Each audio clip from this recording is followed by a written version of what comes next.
He walks into a police station and confesses to crimes that shock the entire world. Then he says something even more dangerous. I can expose the most powerful hacker group on the planet, but here's the problem. Everything he says sounds impossible.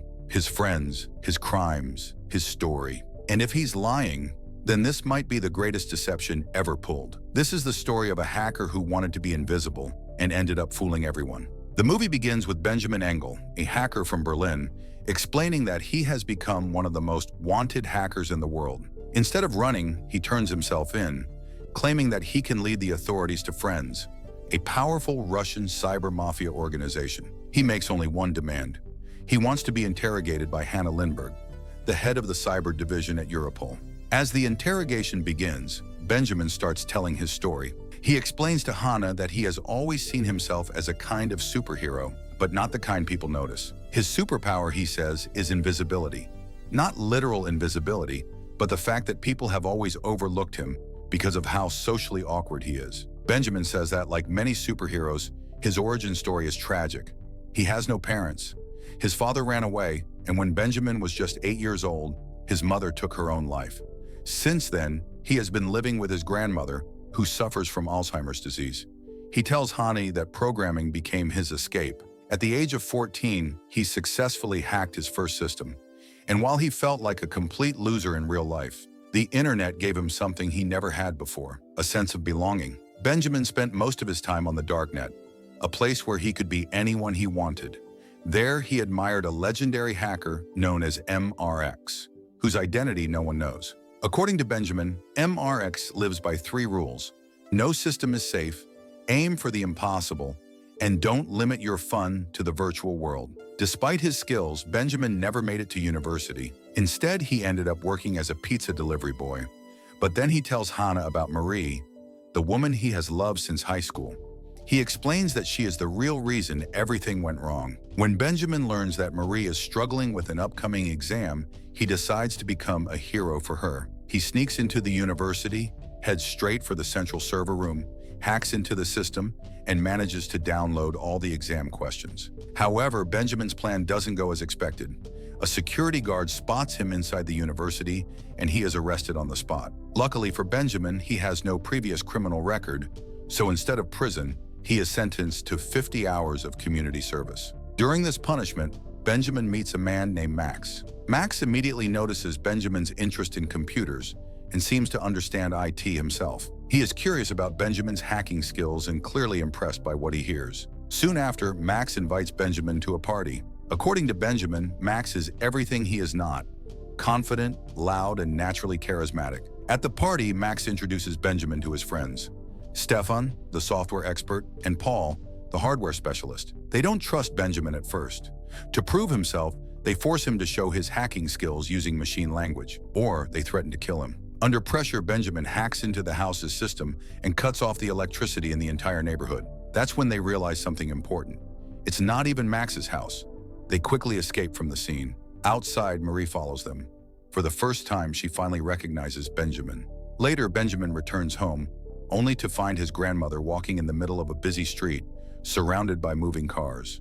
Because of her illness, she doesn't realize the danger. Benjamin has no choice but to place her in the hospital for a certain period of time. While riding the train, Benjamin unexpectedly runs into Max again. They start talking, and Benjamin learns that Max is also a huge fan of MRX. Max invites him for a walk and explains something crucial. He tells Benjamin about social engineering, the most effective hacking method of all. According to Max, it exploits 2 basic human traits: trust and the desire to avoid conflict. Using these weaknesses, people can be manipulated into giving away anything. To prove his point, Max demonstrates social engineering inside a cafe. Within minutes, they manage to get 2 free donuts. After that, Max invites Benjamin to join their next hacking mission. Benjamin enters a large conference hall. His task is simple but risky. He must hack into a presentation laptop during a live event. Benjamin sneaks inside, reaches the laptop unnoticed, and connects it to a predetermined connection. The mission is successful.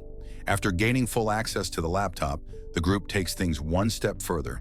They play a funny and highly disrespectful video in front of the entire audience. The room fills with shock and laughter. Their first real hack is a success. Encouraged by this, Benjamin offers his grandmother's house as their headquarters. The group agrees, and together they form a hacking team called Clay, short for Clowns Laughing at You. From that moment on, their activities escalate quickly. They start with the financial world, hacking into stock market systems and deliberately altering charts just to prove they can control them. Numbers rise and fall at their command, rules no longer matter. Next, they target a large pharmaceutical company. Every successful attack makes them more visible.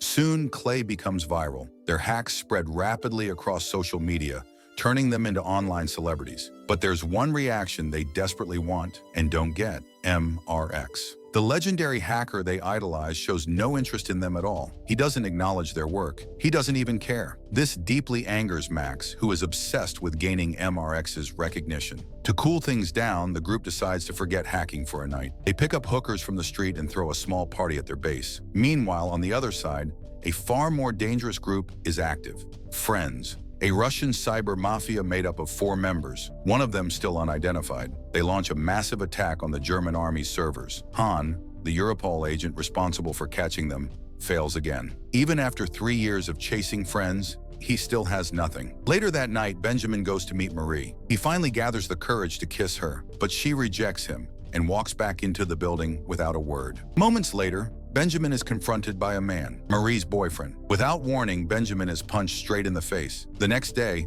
MRX finally responds, but not the way they hoped. From Europol's system, he sends a mocking message, calling Clay harmless, nothing more than a group of babies. Max is furious, insulted, humiliated. He declares that they need to do something much bigger, something unforgettable. Benjamin suggests the impossible: hacking the headquarters of Germany's Federal Intelligence Service, the BND. To prepare, they search through landfills and discover a discarded letter. Later, this letter becomes the key to a phishing operation. Using it, they obtain access cards through a P.O. box. The plan works. As usual, Benjamin acts as the frontliner. He enters the BND building without being noticed, moves through the corridors calmly, reaches the server room. They hack into the system, and suddenly printers all over the building start printing Clay's logo. Their message is everywhere. The group escapes safely and immediately heads to a party to celebrate. But there, Benjamin sees something that breaks him. Max is kissing Marie, the woman Benjamin loves. And in that moment,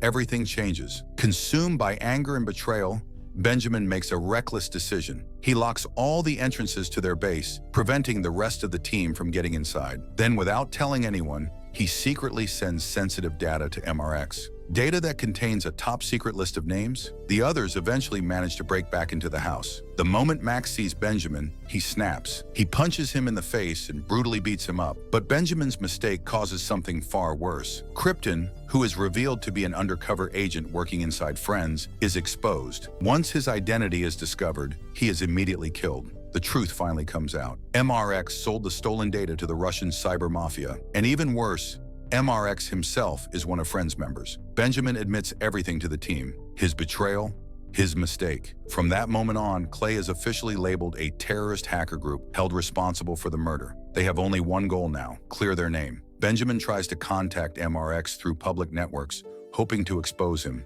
But every move they make draws attention. Law enforcement begins tracking them. Soon, agents arrive at the building. A chase follows. Clay barely manages to escape and disappear. Benjamin tells Han that MRX then gives them a direct order to hack into Europol's system itself. But Clay has their own plan. They decide to reveal MRX's identity once and for all. Before disappearing, they burn down their headquarters. Then they move toward Europol HQ in The Hague. They try everything to get inside: dumpster diving, phishing attempts, nothing works. Desperate, they attempt to enter through the sewer system, but the plan fails. In the process, Max's hand is impaled by a nail. They retreat. Later that night, Benjamin returns alone. This time he notices something small: a visitor card lying on the ground. Using social engineering, Benjamin approaches the guard. He lies, says he dropped his wallet, says his father would kill him if he didn't get it back. The guard believes him. Benjamin slips inside and quietly plants a hacking device under a table in the cafeteria. The next day, Benjamin finally gains access to the system. He prepares to hand everything over to MRX, including the Trojan he secretly planted inside. But MRX is not fooled. He detects the trap almost immediately. Instead of falling for it, MRX launches a counterattack. Benjamin's face is exposed online. His real location is revealed to the Russian cyber mafia through an IP transmitter. Agents are already on their way. Benjamin barely escapes, running through the subway, losing himself in the crowd just in time. He returns to the hotel room, and what he finds there is devastating. All of his teammates are dead. There is no one left. With no other option, Benjamin turns himself in to Hannah Lindbergh, who has been suspended after failing to capture friends during the investigation. Inside the interrogation room, Benjamin hands over bullet casings to Hannah. Then he says something strange. He says he wants to be invisible again. That's when Hannah understands. Benjamin wants to enter the witness protection program. Benjamin admits it. In return, he promises to help her expose MRX and friends, saving Hannah's career in the process. Benjamin logs into the darknet once again. This time, he disguises himself as MRX. He spreads false information, claiming that MRX has become a snitch. The real MRX is forced to react. To defend himself, he breaks into the darknet using a tool that Benjamin secretly prepared earlier. That's when the truth is revealed. The hammer used before was actually an IP transmitter. MRX's real identity is exposed. Soon after the FBI arrests him, he turns out to be a 19-year-old American boy from New York. After the arrest, Hannah notices something unsettling. Benjamin has a nail wound on his hand, the same wound that should have been on Max's hand. Suspicious, Hannah secretly breaks into Benjamin's grandmother's house. Inside the trash bin, she finds a box of Ritalin. She then approaches Marie. Marie tells her something shocking. She claims she has never seen Benjamin since high school. That night, Hannah goes to the hospital where Benjamin's grandmother is being treated. The doctor, the same one who treated Benjamin's mother years ago, reveals an important detail. Benjamin's mother suffered from multiple personality disorder, a condition that can be inherited genetically, and one that can be triggered by Ritalin. Everything suddenly makes sense. Hannah realizes that Max, Stefan, and Paul never existed.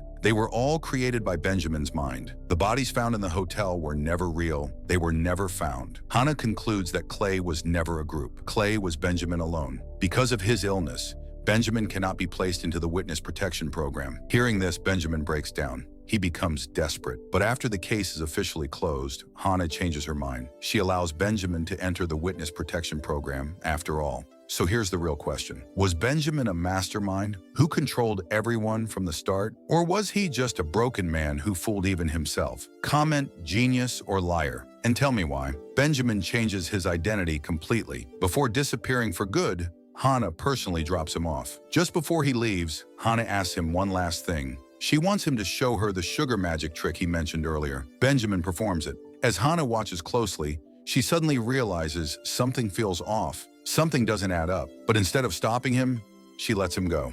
In the final moments of the movie, we see Benjamin again.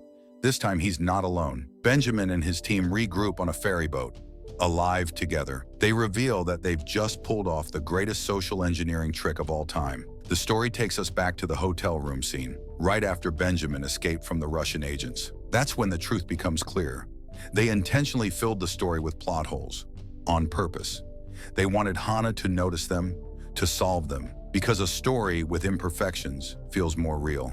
They even planned the nail wound on Benjamin's hand. It was never a mistake. It was part of the illusion. In the end, Hannah understands everything. She sees through the deception, but she chooses not to hunt them because she already got what she wanted. Subscribe to watch more videos like this, turn on notifications, and leave a like to support the channel. Thank you for watching.